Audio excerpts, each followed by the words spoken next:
Okay, I'm going to show you my install for a K3HA air chime.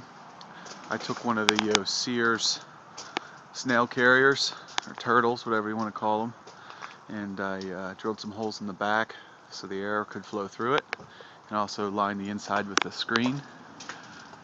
And then I drilled holes in the front so the sound could come out, and then just directly bolted it to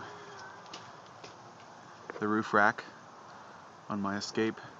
I didn't want to cut or do any modifications to my escape at the time, so I was trying to figure out a way to do it so I could remove it, which I'm going to be taking this off here in another week.